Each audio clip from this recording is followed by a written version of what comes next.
This podcast is a quest for well-being, a quest for a meaningful life through the exploration of fundamental truth.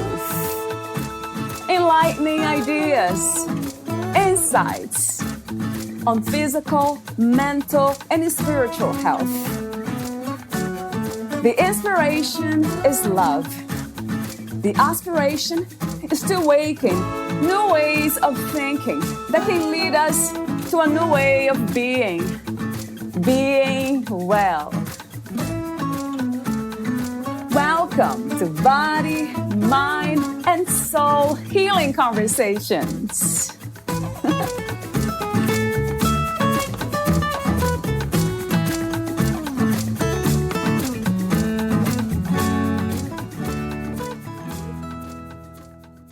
Elevating creativity, focus, mood stabilization, sound sleep, general emotional and mental wellness, and overall fulfillment. Valeria Teles interviews Dr. Anna Usum, the author of Fulfilled: How the Science of Spirituality Can Help You Live a Happier, More Meaningful Life. Dr. Anna Usum is an internationally recognized, award-winning, Stanford and Yale-educated, board-certified psychiatrist and executive coach, with clients including Forbes 500 CEOs, Olympic athletes, A-list actors and actresses, and the chairs of academic departments at top universities. Dr. Anna Usum has helped over 1,500 people in 70 countries achieve greater impact, purpose, and joy in their life and work. On the clinical faculty at Yale Medical School, Dr. Usum is presently creating the world's first spirituality and mental health program at Yale. She has published over 100 articles on the intersection of medicine, mental health, spirituality, and well-being. She is a frequent guest on CNN, Fox News, ABC, and other news outlets, and has appeared on hundreds of national and TV shows, radio programs, and podcasts. Meet Dr. Usum at annausum.com. Here is the interview with Dr. Anna Usum.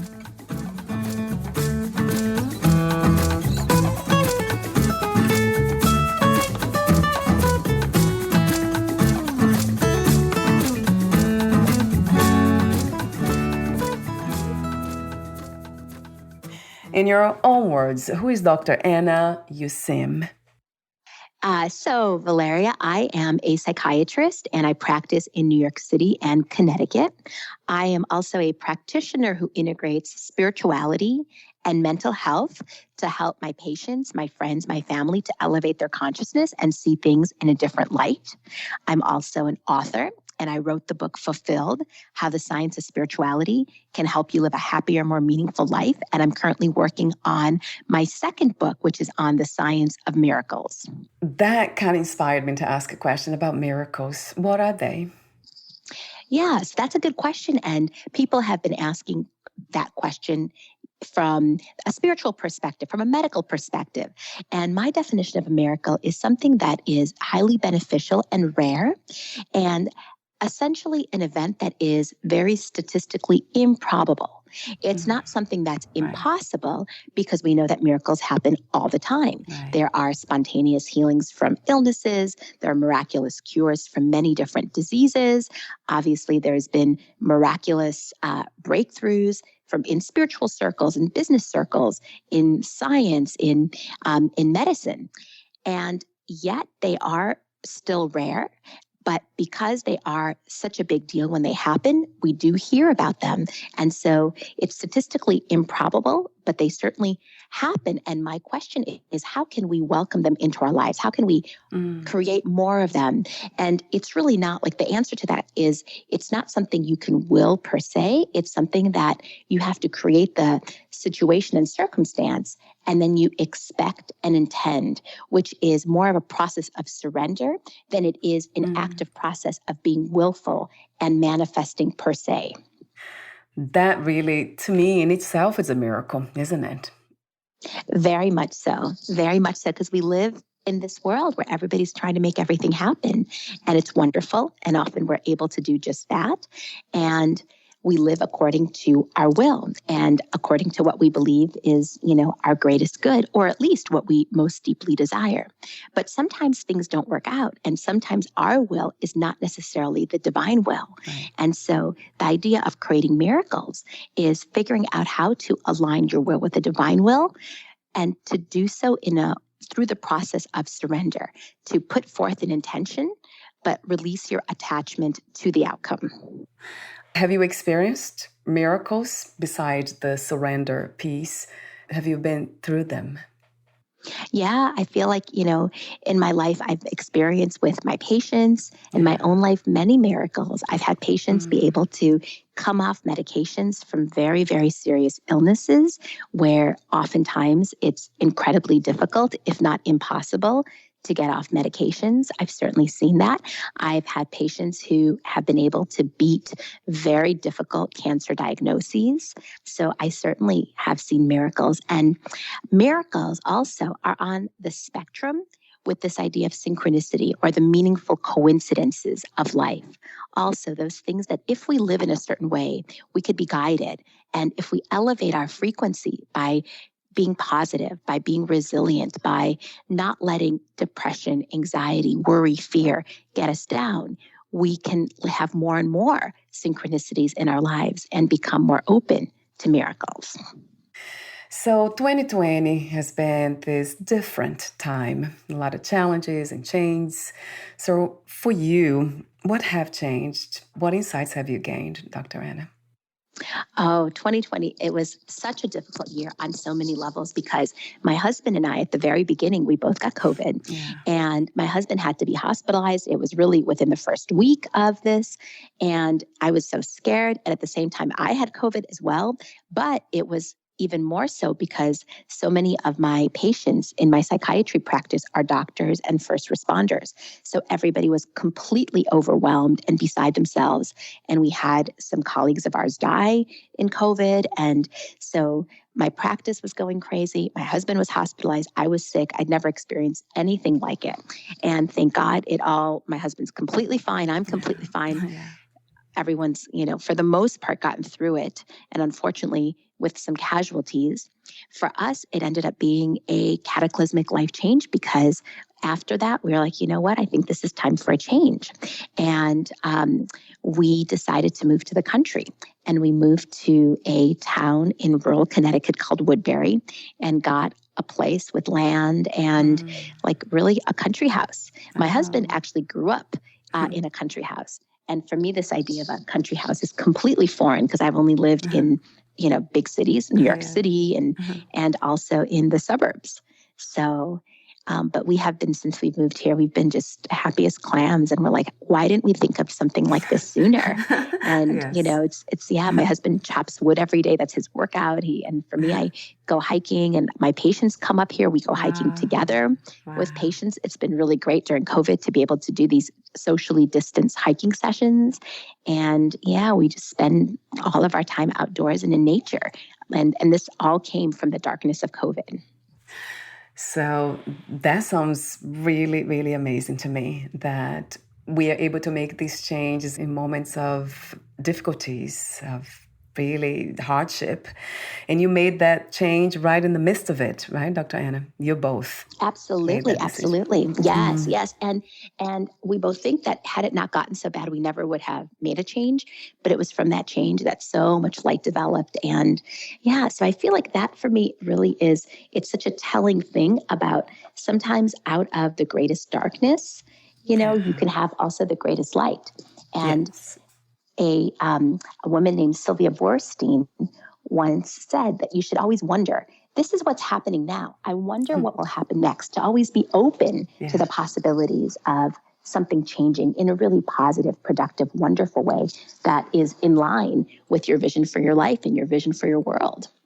And do you believe that it always takes challenges for us to be able to see the light, or to emerge with more wisdom, see the depth of ourselves in life, or we can learn from others in a different way?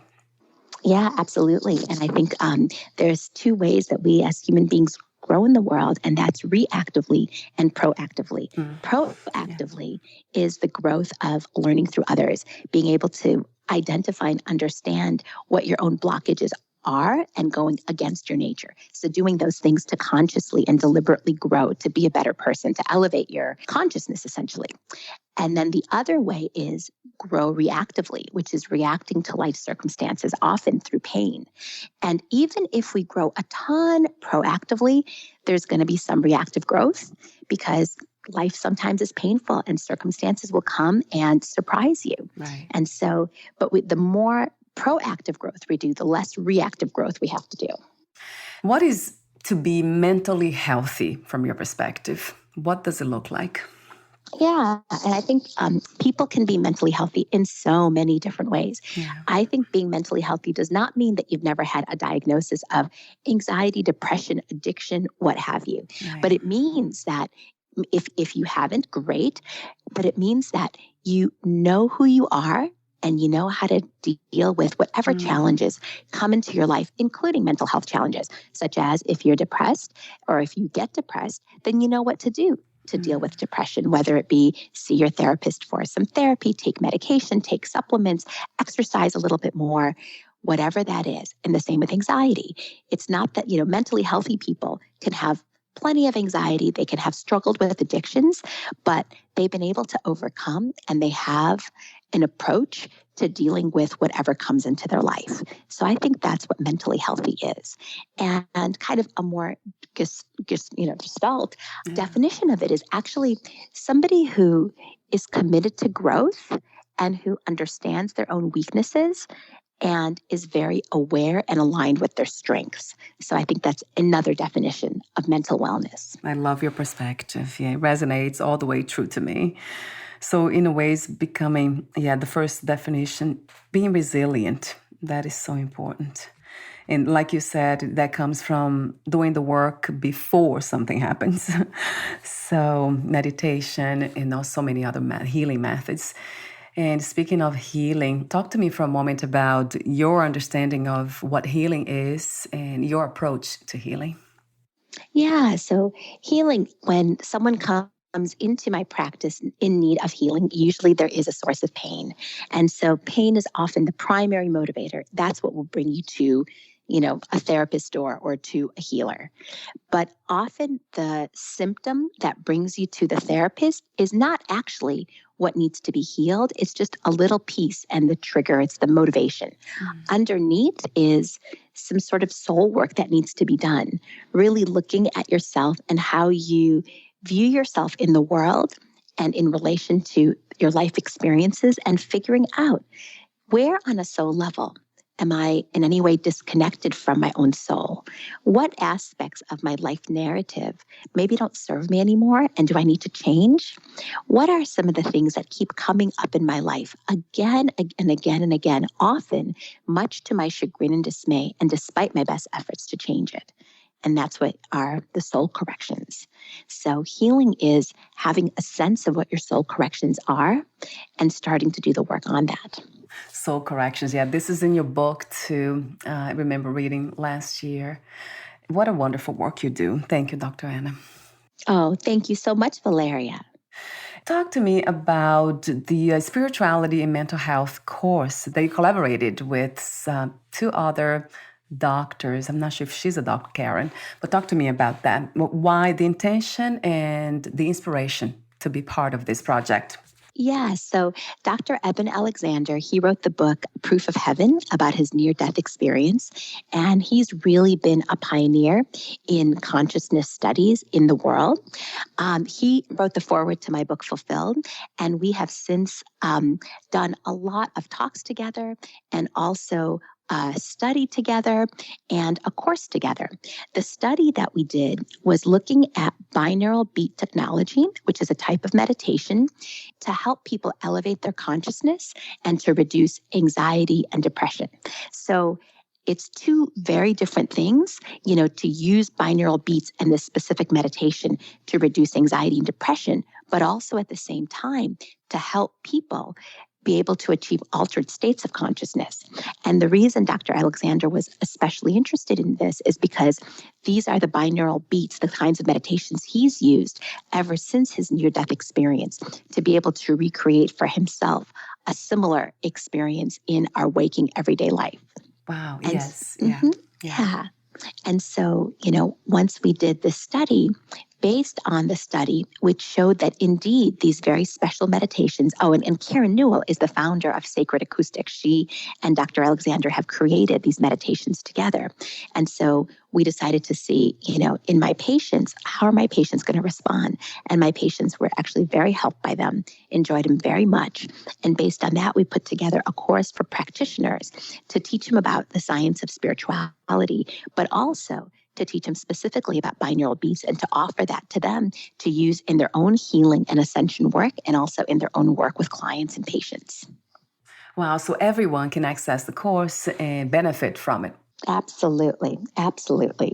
I remember coming across those sounds that I heard about binaural beats, but I think I listened in the house. They said that putting headphones and it's better, but nothing really happened. So I'm wondering if I'm not listening to the right ones. Is there a way, the way you do it, what is different about it, Dr. Anna? Yeah, okay, so there are a few different kinds. There is alpha, beta, theta, gamma, delta. And we focus specifically on alpha, beta, and delta waves. And for our study, provided patients with those three binaural beats, and different patients preferred different ones. And I could make them all available for you, of course, Valeria, for you to try. And there's a package on Sacred Acoustics where you can try all of them and you can see what resonates with you. Usually the delta, because delta waves are the EEG signature consistent with deep sleep. So those usually will calm you. Whereas alpha is the waking life, so that actually could make you feel even more alert and awake. Beta can make you feel more focused. Theta will help you to get more into a meditative state of consciousness. But that's kind of, the general rule, but everybody's different. And for different people, they feel more connected to different binaural beats. And you're exactly right what you said. You have to listen with a headset because a binaural beat means that the beat in the left ear is a little bit different from the beat in the right ear. And it's actually that difference that creates the very special effect on meditation. And it's essentially like you're meditating on steroids. Meditation often takes a long time to assimilate and to change your brain chemistry. But this works much faster because of the binaural beats. What are we looking for? Should we have some expectations? Yeah. Definitely look for results. And it could be anything. You could feel calmer. The next day, you can feel calmer. You could feel reduction in anxiety, reduction in depression. You can feel enhanced mood. You can feel a little bit more open to insights and intuition. You can have a certain vision or visualization. You can feel like something that you've been struggling with for a while has finally let itself, released itself from you. I've had patients experience all of that. Oh, wow. So it is a release, actually. We are releasing. And sounds, there's something about sound. It's interesting because for me, it has been so much easier to do guided meditation than the meditation where I'm just silent and there doing nothing. Absolutely. And a lot of people say that. And it's interesting. And I think it's really about figuring out what works for you. Right. And of course, always exploring other forms of meditation to see maybe there's something here that I haven't tried. Maybe there's something there. But if you are getting significant benefit, whether it be for relaxation, for improving your intuition, for opening your third eye, whatever that is, to keep doing it because I think it's a beautiful thing. And it's a way to, reduce anxiety, to improve your mental health without medications. I love that exploration of different methods, alternative methods, really, besides medication. Do you still prescribe? Is that still necessary in your practice? Yes. I prescribe to about 50% of people. And to the other 50%, we do therapy, We could do supplements. We do a lot of other things other than prescribing. And so many patients come to my practice specifically to get off medications because they know that I use many different alternative methods, including integrating spiritual perspectives. This is so necessary. I think I talked recently with somebody who he's a doctor in, what do they call those places that people die at? A hospice. Yeah, he's a hospice doctor. That's what he's trying to do, get the patients off medication so they can die at peace. They can access consciousness through the dreams and understand them and find meaning and peace at the end of their lives. Yeah, that's so beautiful. And it's actually interesting because spirituality is something that isn't really embraced by much of medicine except in two primary fields. One of them is end-of-life and hospice care, like the doctor with whom you were speaking. And the other one is actually addiction treatment, which is because AA and a lot of other forms of overcoming addiction has these ideas that addiction is something that is bigger than us. And in order to overcome it, we need to surrender it to a power greater than ourselves. So, and it's interesting that these are two places where the standard of medical care is a spiritually based model. So in a way, it's the extremes, the end of life or uncontrollable situations like addiction. Yeah, that's very powerful. Yeah, how would you define addiction, Dr. Anna? Yeah, well, addiction is, it depends because there's many forms of addiction. There is substance addiction, which could be drug and alcohol addiction. And then there could be behavioral addictions, which could be a sex addiction or an internet addiction or, a workaholism. And then there could also be addiction to certain psychological things. So like a psychological addiction, which is to money, power, status, which none of which are bad in and of themselves, but it becomes an addiction where the more of it that you get, the emptier you feel. And at the end of the day, I would define an addiction as that across the board. It's kind of more of a colloquial definition. I can certainly give you the medical definitions, but basically, if the more of something you get, the emptier you feel, you need to consider perhaps I'm addicted. What comes to mind is obsession, the other word for it, being obsessed. Exactly. And there's so much overlap between obsession and addiction. Exactly. Talk to me for a moment about the connection between spirituality and authenticity. Yeah. And so authenticity, as I see it, is aligning with your soul and starting to connect with the voice of your soul and starting to separate yourself from all the other structures that define you. And that is the expectations of your society, of your community, of your parents, of your spouse, of your children. Really asking yourself the question, who am I and what do I most deeply want? What is it that I've come to this world to do? And the questions to that aren't questions that you can answer through your mind. You have to connect to the deepest part of yourself, the soul. And it's in answering those questions that you can align with your authenticity. Do you believe in life after death, that the soul moves on? Absolutely. Absolutely. Yes. I certainly don't have proof of that per se, but if we choose what we believe, I would certainly make that choice.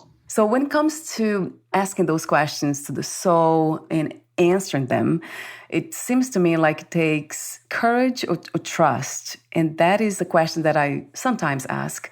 Would you say it takes courage or trust to live life in such a way? Absolutely, because so many people are living, a life that really isn't their own. And it's not to say that they wouldn't necessarily be happy or there's anything wrong with that. Right. But it's the life that is expected of them, and they haven't either had the opportunity or the courage to ask that question of why am I really here?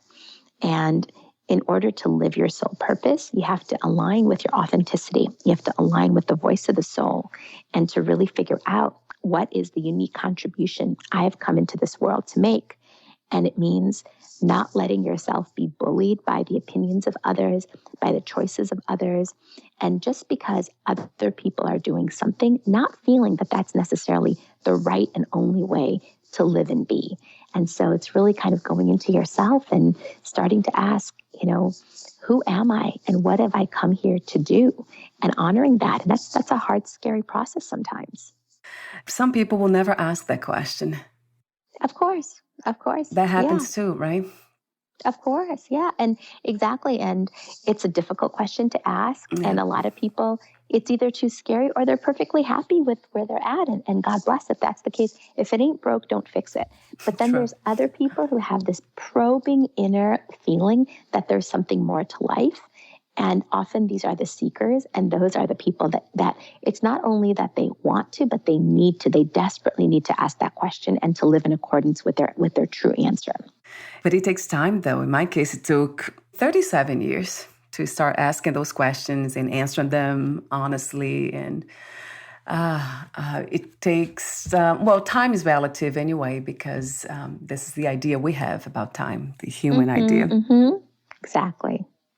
I have those ending questions for you, Dr. Anna. Would you like to add anything that we didn't discuss? Or No, thank you so much. Thank you. Yes, if anyone wants to reach me, they can do so through my website, which is just my name, AnnaUsim.com, AnnaYusim.com. And thank you so much, Valeria, for everything that you're doing and for all the beautiful light you're putting into the world.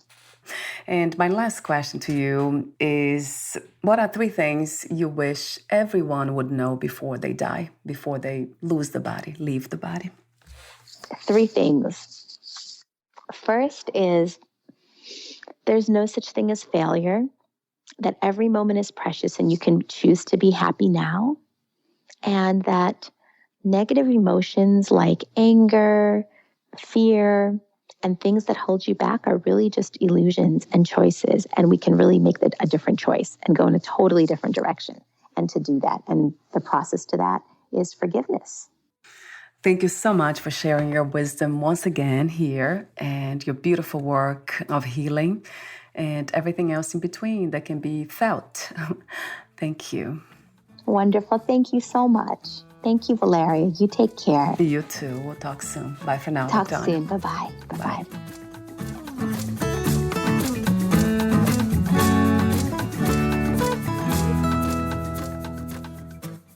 Thank you for listening. To learn more about Dr. Anna Usum and her work, please visit AnnaUsum.com.